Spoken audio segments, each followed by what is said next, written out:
بسم اللہ الرحمن الرحیم۔ جب حضور نبی کریم صلی اللہ علیہ وآلہ وسلم اپنی والدہ ماجدہ حضرت بی بی آمنہ کے شکم مبارک میں تھے تو بی بی آمنہ کی پیشانی پر نور کی مانند چمکتے دکھائی دیتے۔ بی بی آمنہ کہیں بھی تشریف لے جاتیں تو بادل آپ پر سایہ کرتے، درخت جھک کر سلام پیش کرتے اور پتھر بول کر سلامتی بھیجتے تھے۔ جب نبی کریم صلی اللہ علیہ وآلہ وسلم کی پیدائش مبارک ہوئی تو پورے آسمان پر نور ہی نور پھیل گیا۔ دنیا کے تمام بت اور مجسمے اوندھے منہ گر پڑے۔ فرشتے آپ صلی اللہ علیہ وآلہ وسلم کے استقبال کے لیے آسمانوں سے قطاروں کی شکل میں نازل ہوئے اور ہر اندھیرا اجالا میں تبدیل ہو گیا۔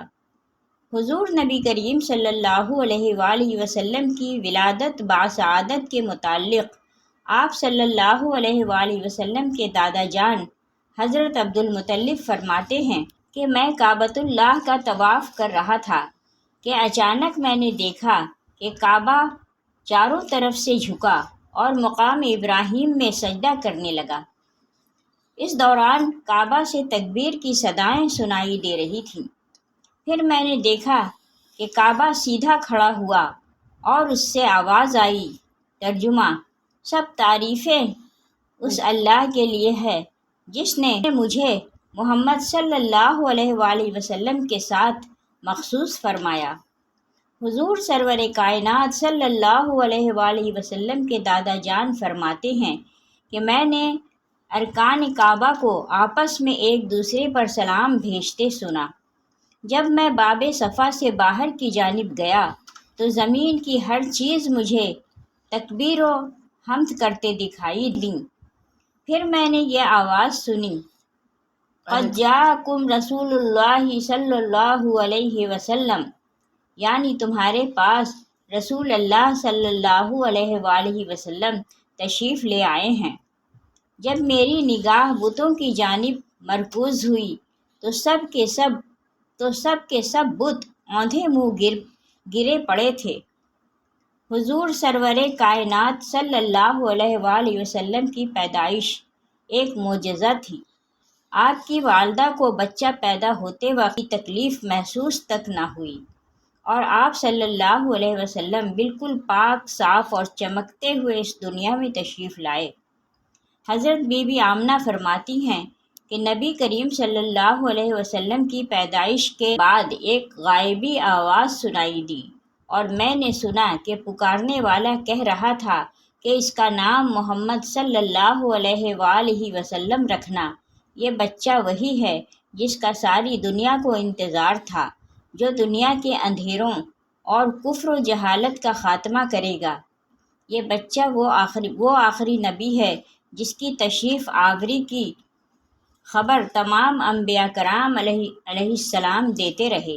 سب سے پہلے حضور صلی اللہ علیہ وآلہ وسلم نے ابو لہب کی باندی حضرت صوبیہ کا دودھ نوش فرمایا، پھر اپنی والدہ ماجدہ حضرت آمنہ کے دودھ سے سیراب ہوتے رہے۔ پھر حضرت حلیمہ سعدیہ رضی اللہ تعالی عنہا آپ کو اپنے ساتھ لے گئیں اور اپنے قبیلہ میں رکھ کر آپ کو دودھ پلاتی رہیں اور انہی کے پاس آپ صلی اللہ علیہ وسلم کے دودھ پینے کا زمانہ گزرا۔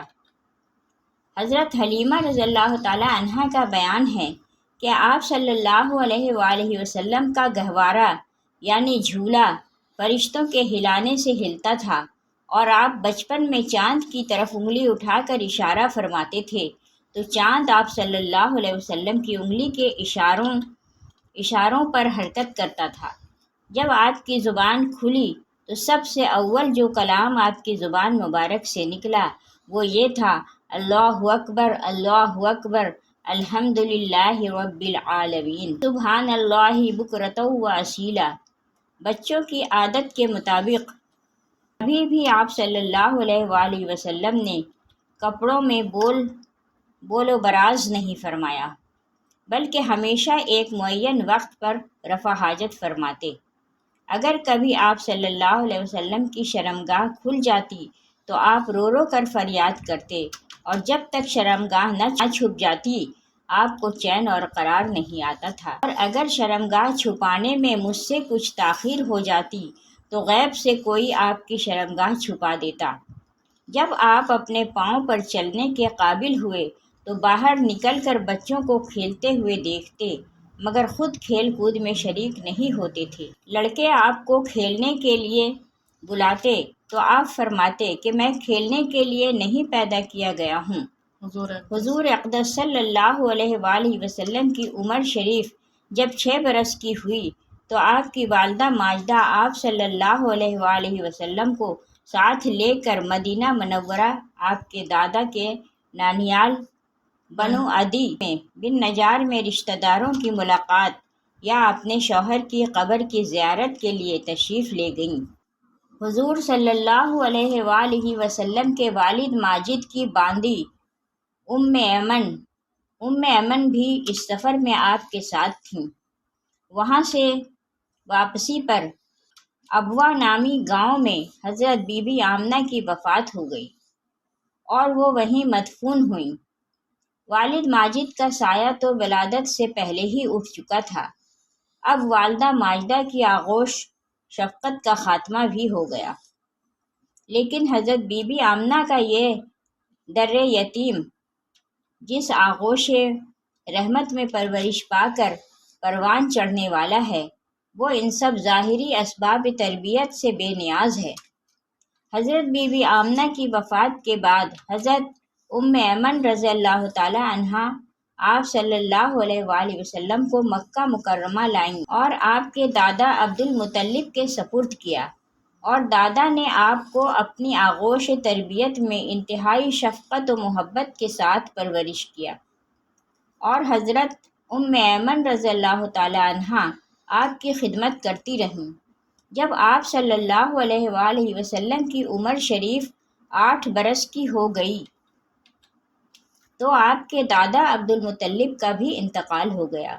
عبد المطلب کی وفات کے بعد آپ صلی اللہ علیہ وآلہ وسلم کے چچا ابو طالب نے آپ کو اپنی آغوش تربیت میں لے لیا، اور حضور صلی اللہ علیہ وآلہ وسلم کی نیک خصلتوں اور دل لبھا دینے والی بچپن کی پیاری پیاری اداؤں نے ابو طالب کو آپ صلی اللہ علیہ وآلہ وسلم کا ایسا گرویدہ بنا دیا کہ مکان کے اندر اور باہر ہر وقت آپ کو اپنے ساتھ ہی رکھتے، اپنے ساتھ کھلاتے پلاتے، اپنے پاس ہی آپ کا بستر بچھاتے، اور ایک لمحہ کے لیے بھی کبھی اپنی نظروں سے اوجھل نہیں ہونے دیتے تھے۔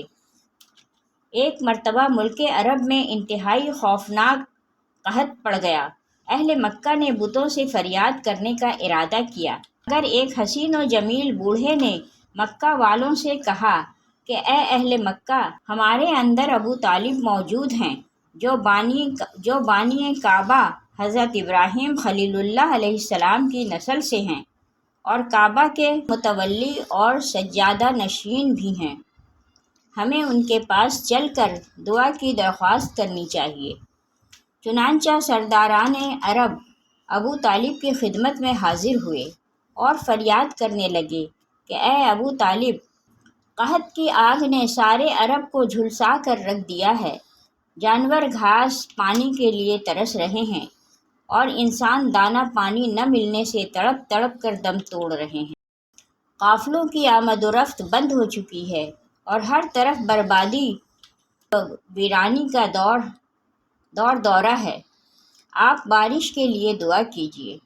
اہل عرب کی فریاد سن کر ابو طالب کا دل بھر آیا اور حضور صلی اللہ علیہ وآلہ وسلم کو اپنے ساتھ لے کر حرم کعبہ میں گئے، اور حضور صلی اللہ علیہ وآلہ وسلم کو دیوار کعبہ سے ٹیک لگا کر بٹھا دیا اور دعا مانگنے میں مشغول ہو گئے۔ درمیان دعا میں حضور صلی اللہ علیہ وسلم نے اپنی انگشت مبارک کو آسمان کی طرف اٹھا دیا، ایک دم چاروں طرف سے بدلیاں نمودار ہوئیں اور فوراً ہی اس زور کا باران رحمت برسا کہ عرب کی زمین سیراب ہو گئی۔ جنگلوں اور میدانوں میں ہر طرف پانی ہی پانی نظر آنے لگا، چٹیل میدانوں کی زمینیں سرسبز و شاداب ہو گئیں، قحط دفع ہو گیا اور کال کٹ گیا، اور سارا عرب خوشحال اور نہال ہو گیا۔